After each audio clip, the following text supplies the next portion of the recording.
दोस्तों, इस दुनिया में हर कोई अपने जीवन में कुछ बड़ा हासिल करना चाहता है, सफलता, सम्मान और दूसरों के दिलों में जगह बनाना। लेकिन क्या आपने कभी सोचा है कि वह कौन सा साधन है जो हमें इस मुकाम तक पहुंचा सकता है? वह कोई और नहीं बल्कि हमारे शब्द हैं। जी हां, हमारे शब्दों में इतनी ताकत है कि वे किसी की दुनिया बदल सकते हैं। हमारे शब्द तीर की तरह होते हैं, एक बार छोड़े गए तो वे गहरे प्रभाव छोड़ते हैं। इनसे हम किसी को खुश कर सकते हैं, किसी का मन बदल सकते हैं या फिर किसी को निराश भी कर सकते हैं। इसलिए सबसे पहले हमें यह समझना होगा कि शब्द केवल संवाद का माध्यम नहीं है, बल्कि वे एक ऐसा अस्त्र है जो सही तरीके से इस्तेमाल किया जाए तो हमें कामयाबी की ऊंचाइयों तक पहुंचा सकता है। दोस्तों, इस दुनिया में सबसे ताकतवर हथियार कोई तलवार या बंदूक नहीं है, बल्कि हमारे अपने शब्द हैं। शब्दों में वह शक्ति है जो इस दुनिया को हिला सकती है, लोगों के दिलों को जीत सकती है और जिंदगी को पूरी तरह बदल सकती है। आपने देखा होगा, कई बार एक इंसान जिसकी शक्ल सूरत उतनी आकर्षक नहीं होती, फिर भी वह लोगों का दिल जीत लेता है। वह इज्जत, शोहरत और दौलत हासिल करता है। क्यों?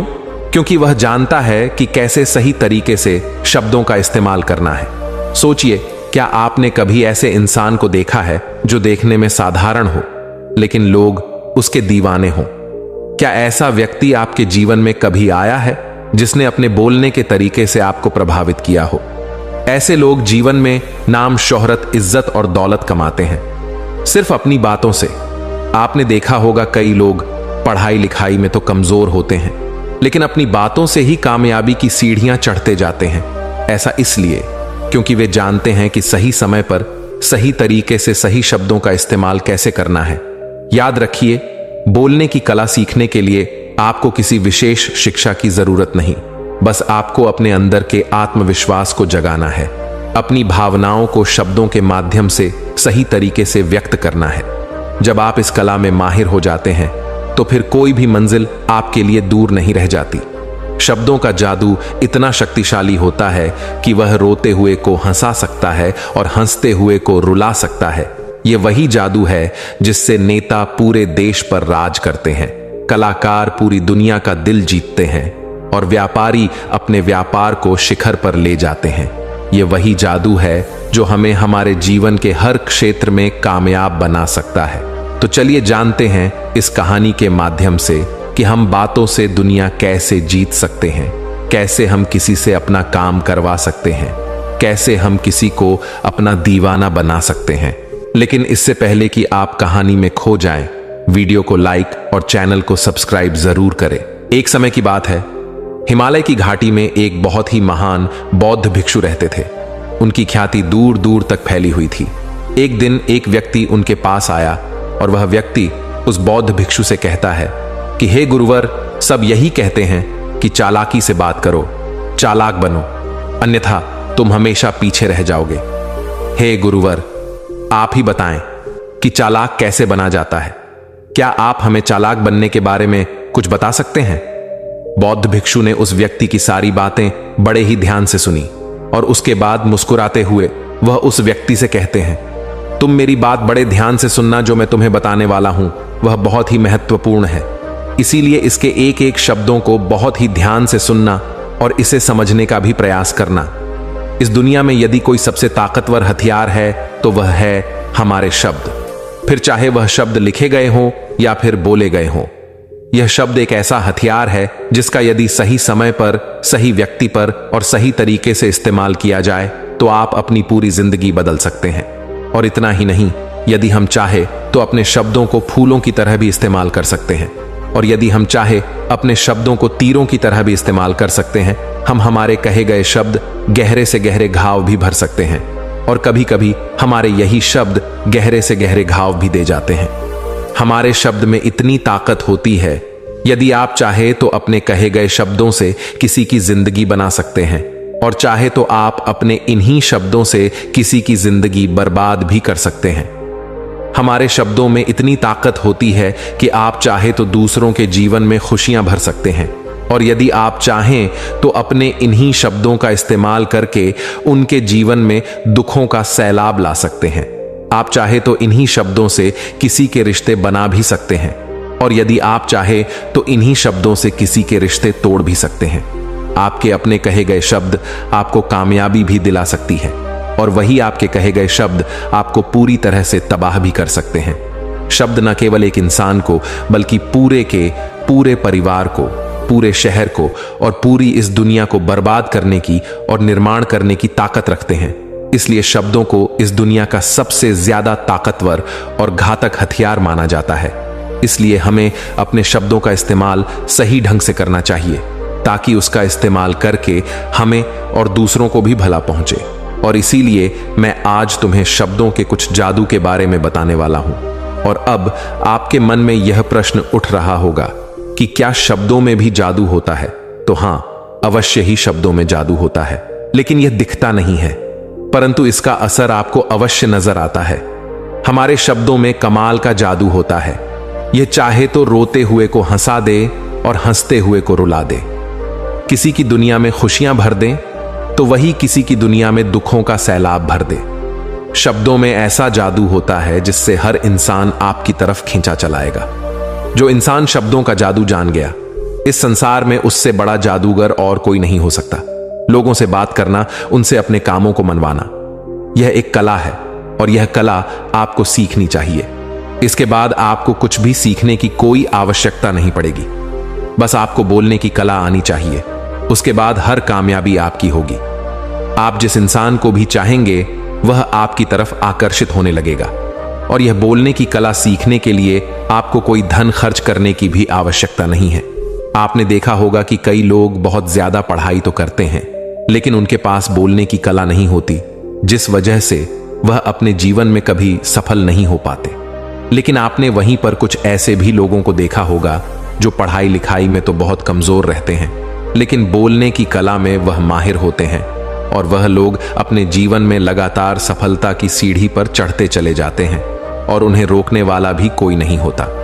बोलने की कला सीखना इतना मुश्किल भी नहीं है, बस जरूरत है हमें कुछ आदतों को बदलने की और साथ ही अपने नजरिया में कुछ परिवर्तन लाने की। आप अपने शब्दों की ताकत को कम मत समझना। आपने देखा होगा केवल एक नेता पूरे देश में कैसे राज करता है, और वह भी केवल अपने बोलने की कला से। हमारे शब्दों में इतनी ताकत होती है कि वह अंदर से मरे हुए इंसान में भी फूंक डाल सकती है, उसे एक नई जिंदगी दे सकती है। इसलिए आज हम यही जानने वाले हैं कि अपने शब्दों का इस्तेमाल हम कैसे कर सकते हैं। अपने शब्दों से हम जिंदगी में कामयाबी कैसे हासिल कर सकते हैं और सभी लोगों को अपने शब्दों से हम अपनी ओर कैसे आकर्षित कर सकते हैं। लेकिन आपको उससे पहले यह 3 महत्वपूर्ण बातों का ध्यान रखना होगा। जब भी आप शब्दों के तीर चलाने के बारे में सोचें तो सबसे पहले आपको यह सोचना जरूरी है, यह तीर मैं किस पर छोड़ रहा हूं और यह तीर मैं क्यों छोड़ रहा हूं, और इस तीर का परिणाम क्या होगा। आप तो जानते हैं कि ऊपर वाले ने हमें 2 कान और एक मुंह दिया है ताकि हम सुने ज्यादा और बोले कम। और जो लोग कम बोलते हैं उनकी सोचने और समझने की क्षमता भी अधिक बोलने वालों से कहीं ज्यादा होती है, और वह किसी भी काम में अपना 100% देने में पूरी तरह से समर्थ होते हैं। इसीलिए यदि आप भी जीवन में चालाक बनना चाहते हैं, अपने शब्दों का सही तरीके से इस्तेमाल करना चाहते हैं, तो आपको इन 8 बातों को ध्यान देना होगा। आपको इन 8 बातों को गांठ बांधनी होगी और इन बातों को अपने जीवन में उतारना होगा। और हां, एक बात अवश्य ध्यान रखिएगा, चालाकी से बात करने का अर्थ यह भी नहीं होता कि आप स्वार्थी बन जाएं और किसी का गलत फायदा उठाएं। हमें चालाकी से बात करना इसलिए सीखना चाहिए ताकि हम इससे अपना और दूसरों का फायदा कर सके, ना कि हमें किसी का गलत फायदा उठाना चाहिए और ना ही हमें किसी को फंसाना चाहिए। बल्कि हम जितना भी लोगों से अच्छी तरीके से बात करेंगे उतना ही लोग हमें पसंद करेंगे, हमारी इज्जत करेंगे और हमारी बातों को भी वह बड़े ही ध्यान से सुनेंगे। वह हमारी कद्र करेंगे और लोगों की नजरों में इस समाज में हमारा मान सम्मान और गौरव बढ़ेगा। इसलिए यदि आप इस समाज में रहना चाहते हैं तो इस समाज के अनुसार आपको सोच समझकर चालाकी से बात करना सीखना होगा।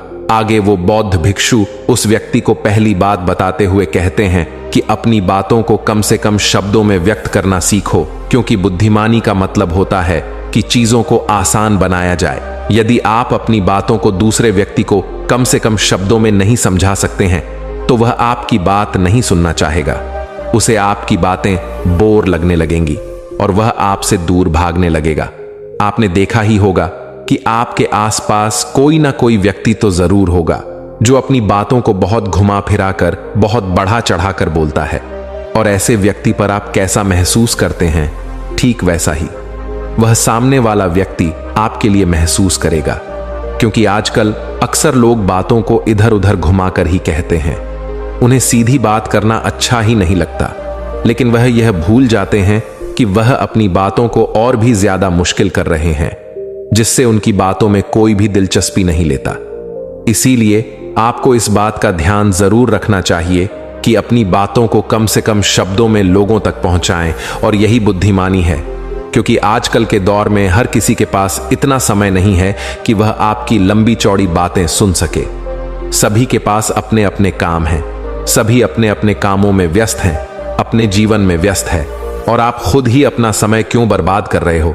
जब आप किसी भी बात को केवल 1 मिनट में कह सकते हो तो आप उसके लिए आधा घंटा क्यों लगा रहे हो?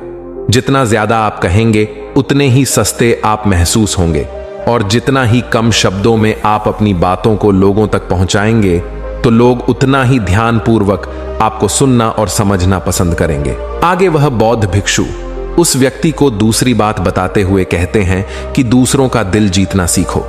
आप जब भी लोगों के साथ होते हो तो उन्हें अपने साथ अच्छा महसूस करवाओ। अगर आपको किसी से अपना काम निकलवाना है तो उसकी थोड़ी सी बड़ाई करो, क्योंकि आजकल हर कोई अपनी बड़ाई सुनना चाहता है। इससे आपका कुछ नहीं बिगड़ेगा, क्योंकि वह अपनी बड़ाई खुद सुनना चाहता है। लेकिन हां, बड़ाई करते समय इस बात का भी ध्यान रखना चाहिए कि सामने वाले को ऐसा ना लगे कि आप सचमुच में ही उसकी बड़ाई कर रहे हैं, उसका मजाक बना रहे हैं। जैसे मान लो कोई व्यक्ति काला है और आप उसे कह दो कि तुम बहुत सुंदर दिख रहे हो, तो वह आपकी बात समझ जाएगा, और हो सकता है कि वह आपसे गुस्सा भी हो जाए।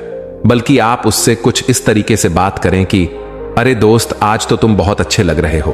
पहले कही गई बात उसे बिल्कुल पसंद नहीं आएगी, लेकिन जब आप उसे कहेंगे कि आप आज बहुत अच्छे लग रहे हो तो वह तुम्हारी बात अवश्य सुनेगा, और उसे यह सुनकर बहुत अच्छा भी लगेगा। इसीलिए पहले उन्हें वह दीजिए जो उन्हें चाहिए, और फिर वह अपने आप ही आपको जो चाहिए वह देने को तैयार हो जाएंगे। फिर बौद्ध भिक्षु तीसरी बात बताते हुए कहते हैं कि जो भी बोलो विश्वास के साथ बोलो। अपनी बात रखने में कभी शर्माओ मत। अपनी बात को पूरे आत्मविश्वास के साथ रखो। आपने देखा होगा कि हम में से कई लोग अपनी बात रखने में शर्माते हैं। फिर भले ही वह उस विषय के बारे में अधिक जानकारी रखता हो, लेकिन वह लोगों से उस विषय के बारे में बात करने में शर्माता है, जिस वजह से लोग उसकी बातों पर विश्वास नहीं करते। उन्हें लगता है कि इसे इसके बारे में बिल्कुल नहीं पता, और वह लोग आपकी बातों में दिलचस्पी नहीं दिखाते, और वह लोग आपको आपकी बातों को झूठ भी समझने लगते हैं। इसलिए आप किससे क्या कह रहे हैं और क्यों कह रहे हैं, यह बात समझना भी बहुत जरूरी है। और यदि आप किसी के बारे में जानते हैं और पूरे आत्मविश्वास के साथ उस बात को रखते हैं, तो सामने वाले व्यक्ति पर आपकी बातों का प्रभाव जरूर पड़ेगा, क्योंकि आत्मविश्वास में ही वह शक्ति है जिससे लोग आपकी बातों पर विश्वास करते हैं, आपकी बातों से ही प्रभावित होते हैं। किंतु यदि आप अपनी बात रखने में शर्माते हैं तो आप कभी भी अपना प्रभाव दूसरे व्यक्ति पर नहीं छोड़ सकते। इसीलिए जब भी आप किसी से बात कर तो अपनी बातों को आत्मविश्वास के साथ रखें। आगे वह बौद्ध भिक्षु व्यक्ति को चौथी बात बताते हुए कहते हैं कि अपने शब्दों और अपने वाक्यों में भावनाओं को ढालने की कोशिश करें, क्योंकि जब तक आपके शब्दों में, आपके वाक्यों में भावनाएं नहीं होंगी तो वह लोगों के दिल तक कैसे पहुंच पाएंगी। और जब आपके शब्दों में, आपके वाक्यों में भावनाएं जुड़ी होती हैं तो वह आसानी से लोगों के दिल तक पहुंच जाती है। इसीलिए आपको अपनी आवाज को उसी माहौल के हिसाब से रखनी चाहिए। यदि आपको लगता है कि किसी वाक्य पर, किसी ऐसी स्थिति पर आपको दुखी होना चाहिए, तो आपकी आवाज में वह नमी होनी चाहिए। और यदि आपको लगता है कि सामने वाला व्यक्ति खुश है और वह खुशी खुशी आपकी बात सुन सकता है, तो आप उससे खुशी खुशी भी बात कर सकते हैं। और दूसरी तरफ यदि आपको लगता है कि कोई व्यक्ति दुखी है और उसके मन को शांत होना चाहिए, तो आपको भी उसके मन को शांत करने वाली वाणी, मतलब अपने शब्दों, अपने वाक्यों का इस्तेमाल करना चाहिए। अपनी आवाज में नमी रखनी चाहिए, जिससे आपके मन की बात, आपकी भावनाएं उसके दिल तक पहुंच सके और वह आपकी बात सुनने में दिलचस्पी दिखाए। क्योंकि जब आप किसी का दर्द बांटते हैं तो सामने वाले व्यक्ति को बहुत अच्छा लगता है, और ऐसे समय पर आपकी भावनाएं, आपके शब्द और आपके वाक्य ही अधिक महत्व रखते हैं। शब्द वाक्य सब एक ही होते हैं, बस इन्हें बोलने का तरीका अलग अलग होता है। कि जैसे आप अपने पार्टनर से प्रेम से कहते हैं कि मैं तुम्हें कभी नहीं छोड़ूंगा, और वहीं पर अगर आप गुस्से से यही बात कहते हैं, मैं तुम्हें नहीं छोड़ूंगा, तो इन दोनों बातों का मतलब तो एक ही है, लेकिन कहने का तरीका बदल गया है। शब्द तो हर किसी के पास होते हैं, लेकिन सही तरीके से शब्दों का इस्तेमाल करना यही बुद्धिमानी होती है। जो अपने शब्दों में, अपने वाक्यों में भावनाओं को जोड़ पाता है, वही लोगों के दिल में राज कर पाता है। आगे वह बौद्ध भिक्षु उस व्यक्ति को 5वीं बात बताते हुए कहते हैं कि जब भी तुम किसी व्यक्ति से बात करते हो तो उसकी आंखों में आंखें डालकर बात करो, क्योंकि यदि आप बात करते समय लोगों से नजरें चुराएंगे, सामने वाले व्यक्ति से छुप छुप कर बातें करेंगे, तो उसे ऐसा महसूस होगा जैसा कि आप उससे कुछ छुपा रहे हैं, आप उससे झूठ बोल रहे हैं। इसीलिए वह आपकी बातों में दिलचस्पी नहीं दिखाएगा और ना ही वह आपकी बातों पर विश्वास करेगा। और वहीं पर दूसरी तरफ यदि आप पूरे आत्मविश्वास के साथ किसी दूसरे व्यक्ति की आंखों में आंखें डालकर यदि आप उससे झूठ भी कह देंगे, तो भी वह आपकी बातों पर विश्वास कर लेगा और वह आपकी बातों में दिलचस्पी भी दिखाएगा। इसीलिए बात करो राजा की तरह और काम करो गुलाम की तरह नहीं। आगे वह बौद्ध भिक्षु उस व्यक्ति को 6ठी बात बताते हुए कहते हैं, कम बोलो और काम का बोलो, अर्थात अपने बोलने के तरीके सुधार ले। ना तो बहुत धीरे बोलो और ना ही बहुत तेज।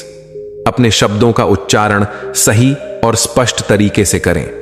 अगर आप बहुत जल्दी जल्दी बोलेंगे तो लोग कुछ भी समझ नहीं पाएंगे, और अगर आप बहुत धीरे धीरे बोलेंगे तब भी लोग आपसे बोर हो जाएंगे और वह आपकी बातों में थोड़ी भी दिलचस्पी नहीं दिखाएंगे।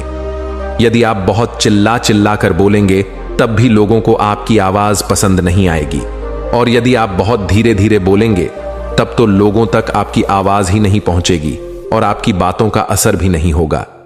इसीलिए अपनी बातों को साफ और स्पष्ट रखें, अपने शब्दों को साफ और स्पष्ट रखें, ताकि वह लोगों को अच्छी तरह से समझ में आ सके।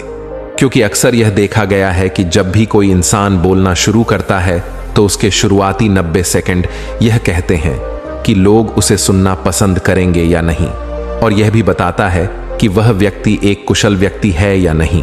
और यदि आप 90 सेकंड तक लोगों को अपनी बातों में रोक सकते हैं, और यदि लोग आपकी बातों में 90 सेकंड तक रुचि लेते हैं, तो इसका अर्थ यही है कि वह लोग आपकी बातों को सुनना चाहते हैं, आपकी बातों को समझ रहे हैं, और वह लोग आपसे जुड़ना भी चाहते हैं। किंतु अक्सर यही देखा गया है कि कुछ लोग बहुत चिल्ला चिल्ला कर कहते हैं और कुछ लोग बहुत धीरे धीरे कहते हैं, जिससे उनके शब्द ही समझ नहीं आते। इसीलिए शब्दों को स्पष्ट रखिए। आपको उतना ही आवाज में बोलना चाहिए जितने में आपके विचार सामने वाले व्यक्ति तक पहुंच सके। फिर 7वीं बात बताते हुए उस व्यक्ति को बौद्ध भिक्षु कहते हैं कि लोगों की मदद करना सीखो। जब भी आप किसी की मदद निस्वार्थ भाव से करते हैं तो सामने वाला व्यक्ति भी आपकी मदद करने के लिए अवश्य ही तत्पर रहेगा। जब भी आपको आवश्यकता होगी वह आपकी मदद अवश्य करेगा, क्योंकि आपने बुरे वक्त पर उसका साथ दिया था और वह भी बुरे वक्त में आपका साथ देने के लिए हमेशा तैयार रहेगा। आपने अपने घर में अपने बच्चों को तो देखा ही होगा, जिनका मन बिल्कुल साफ होता है, जिनके मन में कोई भी स्वार्थ नहीं होता, और जब उन्हें कुछ चीज चाहिए होता है तो जैसा आप कहते हैं वह बिल्कुल वैसा ही करते हैं। आप कोई भी काम को उनसे कहते हैं तो वह उस काम को तुरंत ही कर देते हैं। इसलिए निस्वार्थ भाव से लोगों की मदद करना सीखो, जिससे आपके मन को भी शांति मिलती है और आप एक सुकून महसूस करते हैं, और साथ ही आपके सोचने और समझने की क्षमता भी बढ़ने लगती है। 8वीं और आखिरी बात बताते हुए वह बौद्ध भिक्षु उस व्यक्ति को कहते हैं कि इंसान को सुनने की आदत डालनी चाहिए। आपने यह तो देखा होगा कि जब भी आप कोई बात कर रहे होंगे तो इस बीच में आपके सामने वाला व्यक्ति आपकी बात काटकर आपसे कुछ और ही कहने लगता होगा। और कई लोग तो ऐसे भी होते हैं जो अपनी बातों को खुद तक ही रखते हैं। वह अपनी बातों को ही बढ़ा चढ़ा कर कहते रहते हैं। वह तो दूसरों की सुनना भी नहीं चाहते, लेकिन वह यह भूल जाते हैं कि एक सफल व्यक्ति अधिक से अधिक सुनता है, सोचता है, समझता है और उसके बाद ही वह जवाब देता है, क्योंकि इज्जत उसे ही ज्यादा मिलती है जो पूरी तरह से सुनने के बाद कुछ कहता है। इतना कहकर वह बौद्ध भिक्षु शांत हो गए और वह व्यक्ति उस बौद्ध भिक्षु को धन्यवाद करके वहां से चला गया। तो दोस्तों, उम्मीद है कि आपको इस कहानी से एक अच्छी सीख मिली होगी। यह कहानी आपको कैसी लगी हमें कमेंट बॉक्स में कमेंट करके जरूर बताएं और साथ ही इस कहानी को अपने दोस्तों के साथ जरूर शेयर करें ताकि उन्हें भी इस कहानी से कुछ सीखने को मिल सके।